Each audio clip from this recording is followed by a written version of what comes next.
Saludos alumnos de CCNA. Vamos a ver lo que es la conmutación Ethernet.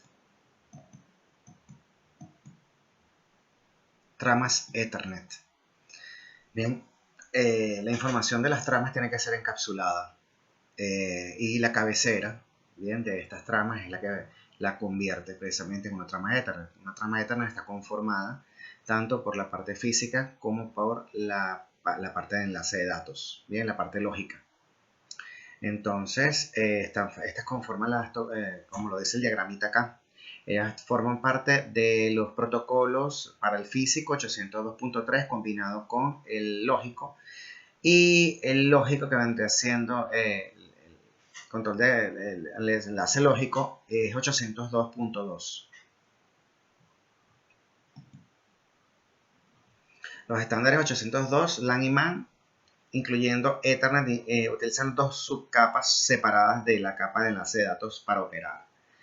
Subcapa de enlace lógico coloca información en la trama para identificar qué protocolo de capa de red se utiliza para la trama. Y la subcapa MAC, control de acceso al medio, que vendría siendo responsable de la encapsulación de datos y control de acceso a medios y proporciona direccionamiento de capa de enlace de datos. Bien, tenemos el diagrama en donde vemos que la capa física está íntimamente relacionada. No importa el protocolo, hay diferentes protocolos. Este es Ethernet, este es para inalámbrico, este es para las de área personal, que es conocido como Bluetooth. Y hay otros más, porque fibra se maneja de una manera diferente, coaxial de otra manera y son otros protocolos. Bien, cada uno de ellos está adaptado de la forma física para poder ser entendido en la capa de enlace de datos. Y por supuesto, se le agrega una dirección MAC para formar parte de una interfaz de red. Inmediatamente tenemos también la capa de enlace lógico, en donde sencillamente es donde se agregan información para poder secuenciar las tramas.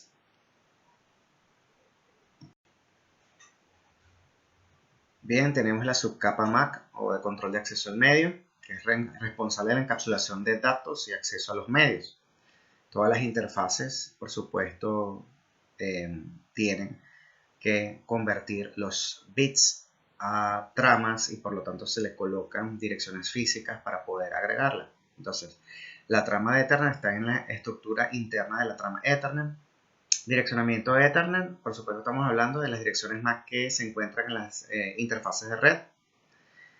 Y la detección de errores, que en las tramas Ethernet incluyen una secuencia de comprobación de cada una de esas tramas, de manera tal de que si falta alguna de ellas o llega incompleta, se pueda reproducir.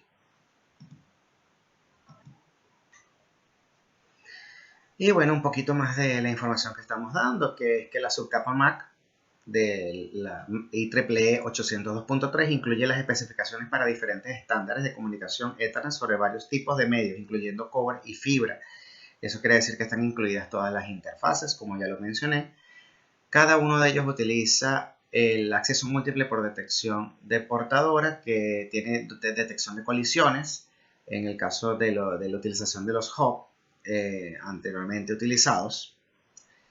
En ese caso, bueno, habían colisiones entre la información de varios hosts que cuando era compartida por el mismo medio. Y bueno, había que detectar cuando habían colisiones para poder retransmitir la información de todo ello, ponerse de acuerdo para hacer una pausa y seguir transmitiendo cada host en un tiempo diferente.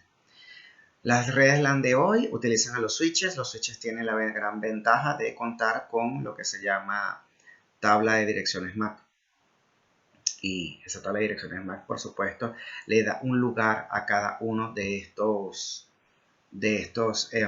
mensajes enviados por ellos. Lo que quiere decir que no se utiliza un solo medio, sino que se pueden utilizar gracias a esta tabla de direcciones MAC. Puede ser compartido el medio, pero cada uno en su sitio. Físicamente ninguno está relacionado con el otro. En el caso de los hubs, era un mismo medio con varios puertos, pero realmente era como decir un solo cable con varios puertos. Importante saber que para poder comprobar que una trama está en error, es que la trama tiene que contar con mínimo 64 bytes y máximo 1518 bytes.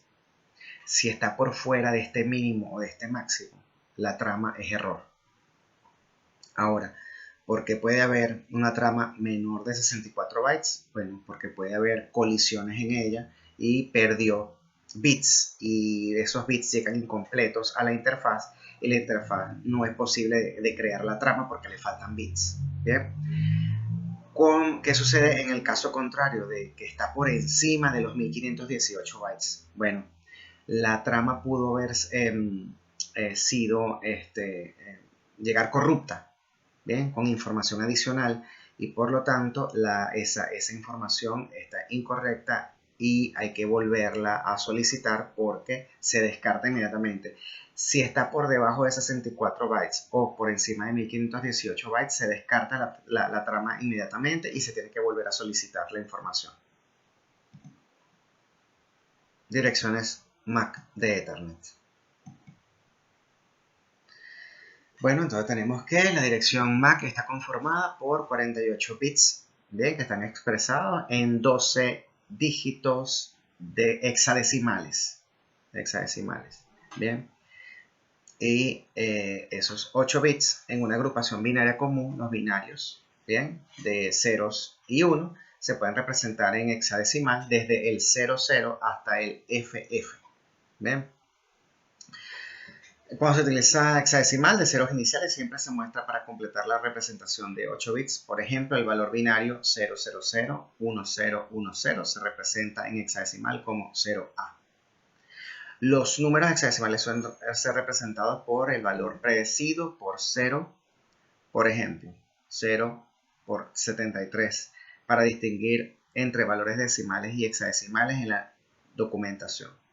El hexadecimal también puede estar representado por un subíndice 16 o el número hexadecimal seguido de una H, por ejemplo, 73H. Bien, ya sabemos que las direcciones MAC representan a cada una de las interfaces en la red, y lo importante es saber que esta está conformada por 48 bits en total. 48 bits, como lo vemos en el diagrama. Bien, esos 48 bits, cada 4 bits conforma un dígito hexadecimal.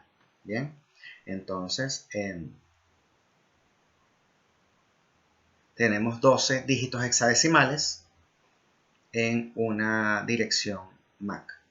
Ahora bien, vamos a verlo desde este punto de vista. Los primeros 24 bits forman parte del identificador único de organización conocido como OUI, que es el otorgado por la IEEE para que ninguna MAC se parezca a ninguna. Sin embargo, para ponerlo más complejo todavía, los segundos 24 bits forman parte del vendedor, es decir, el fabricante de las interfaces. En el caso de Cisco, si fabrica un dispositivo, todas las interfaces que éste contenga va a tener estos 24 bits de parte del vendedor y estos 24 bits de parte de la IEEE. Bien. Cuando un dispositivo reenvía un mensaje a una red Ethernet, el encabezado Ethernet incluye una dirección MAC de origen y una MAC de destino. Siempre van a haber MAC de origen y MAC de destino. Siempre, en toda trama. Cuando una NIC recibe una trama de Ethernet, examina la dirección MAC de destino para ver si coincide con la dirección MAC física que está almacenada en la memoria RAM.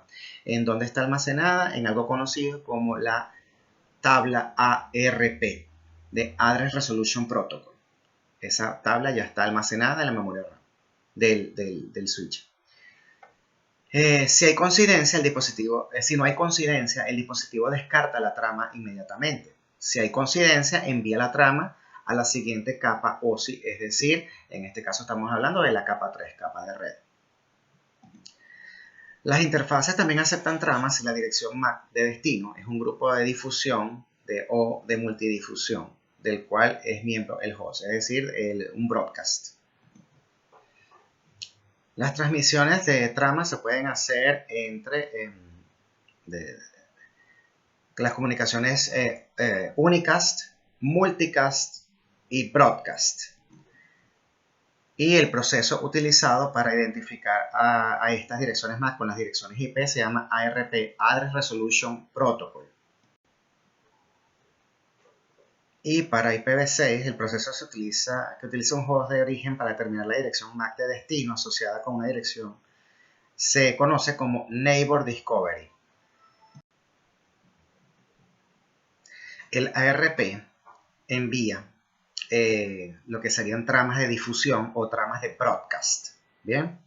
Y eso lo hace colocando en la dirección MAC de destino una retahíla de Fs. Se podrán ver que dice FF-FF-FF-FF-FF. Eso quiere decir que va de un dispositivo hacia todos los dispositivos de la red, ¿bien?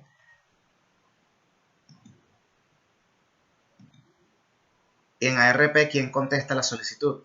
La solicitud la contesta el dispositivo que esté asociado a la dirección IP respectiva. Todos los demás dispositivos que no contengan la IP de destino, entonces descartarán la trama.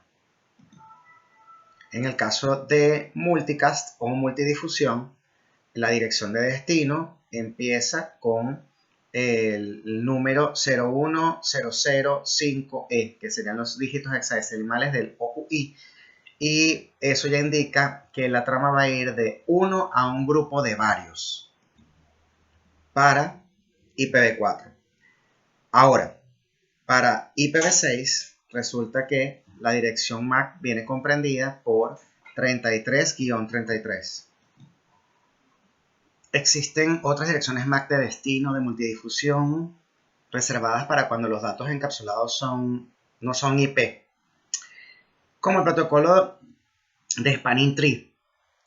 El protocolo de Spanning Tree es un protocolo que entre los switches permite establecer redundancia, bien, en los switches, evitando que ciertos puertos envíen información todos al mismo tiempo, bloqueando uno de los puertos. Y si el canal principal se desconecta, el segundo toma su lugar. Eso lo vamos a ver en el segundo curso de SSNA. Se inunda todos los puertos del conmutador, del switch Ethernet, excepto el puerto entrante, a menos que el conmutador esté configurado para la indagación de multidifusión. No es reenviado por un enrutador, a menos que el enrutador esté configurado para enrutar paquetes de multidifusión. Los routers no aceptan la multidifusión, a menos que esté configurado para ello. Bien, el multicast y el broadcast queda atrapado en la red LAN, en lo que vendría siendo los switches. Por tratarse precisamente de información de capa 2, los routers son de capa 3 normalmente, trabajan con la capa 3, que es enrutamiento y direccionamiento IP. Por lo tanto, la capa 2 se queda en la red LAN, la parte de conmutación entre dispositivos, host y switch, y no pasa a la capa 3. Bien,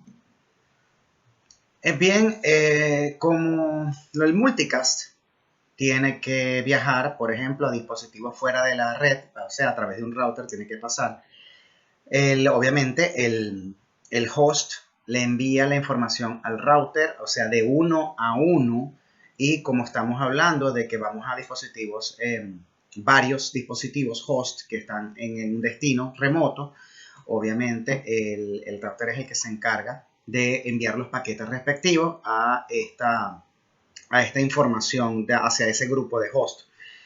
No se preocupen, multicast realmente viene controlado por algún tipo de aplicación que es el que permite hacer este envío de información multicast.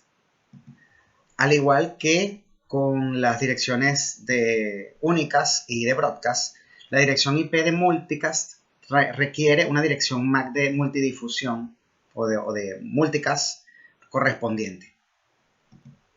Les recuerdo que todo lo enviado también es recibido, y es decir, va en los ambos sentidos, y por lo tanto la información de las direcciones MAC tiene que ser intercambiada para poder volver, el mensaje que se envió tenga que volver.